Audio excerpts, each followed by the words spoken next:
Well, we talk about a lot of lighthearted things on this show. Roller Girls is one of them, but sometimes we go a little more serious, and that's what we're going to do right now. Last year, human trafficking was most prevalent in Africa and the Middle East, but the numbers are also staggering in the U.S.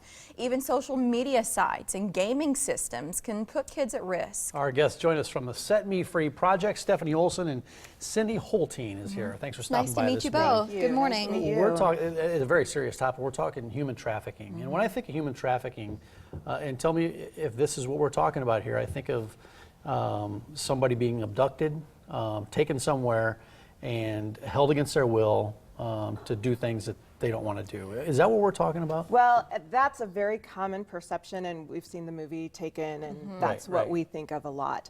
What typically happens, though, is a grooming process, and that's why our kids are so at risk, and that's what we try and teach kids and parents. So it's usually a friend or family, somebody they know. Somebody you wouldn't expect. Exactly. That wouldn't have your child's best interest at heart, so you trust them. Exactly. So then you're caught off guard. So if we think about this as a global problem in Omaha, how prevalent is it? You know, Omaha is a hot spot for trafficking, unfortunately. It's a hot spot. It is.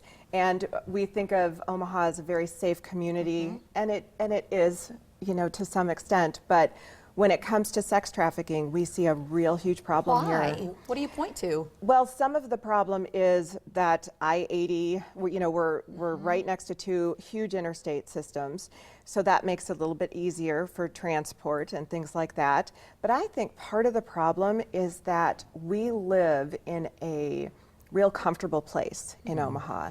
And so a lot of us, moms, dads, we would never think that this would happen to our children, and we let our guards down a little bit. Is this in Omaha? Is it a situation where there's a highly sophisticated network of people trafficking kids and teens, or is this maybe a friend who decides to get into this and like you said, grooms that individual for this? Yeah, it can be both.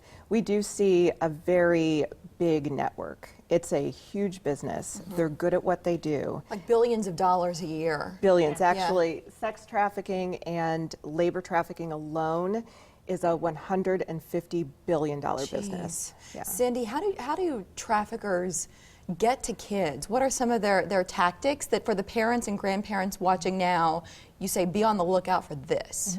So the traffickers are getting the kiddos through social media sites.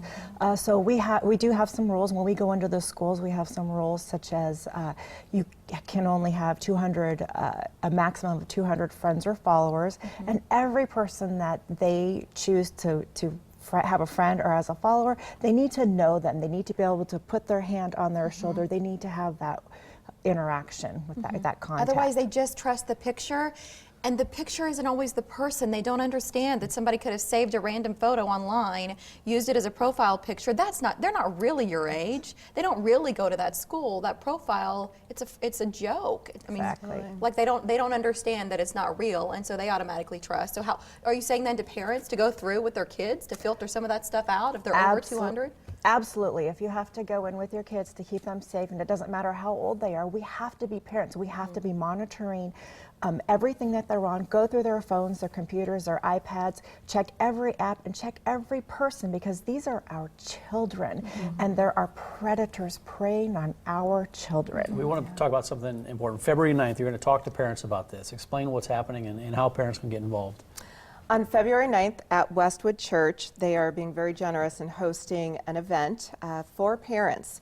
And we're going to be talking about the dangers of human trafficking, the dangers of social media, and how to keep your kids safe. We're going to give some real practical tips on not only what's happening out there in the community, but what they can do as parents to keep their kids from ever seeing the dark of trafficking. We also encourage parents to host their own events, Yes. get the facts, and then educate one another. Yes. The website is setmefreeproject.net, and if you have any questions at all, you're welcome to email or call the information there on your screen. They're also on Twitter and Facebook if you want to get engaged on social media. Yeah. Thank you both for coming in, and we didn't even get to the Werthers, but Mike's going to get some candy. They promised him. No, but seriously, we just scratched the surface on this. Yes. There's a lot more to discuss, and you can go to the website, setmefreeproject.net. Thanks for stopping in. Thank Nice you. to meet We you appreciate both. it. Thank too. you. Thanks. The roast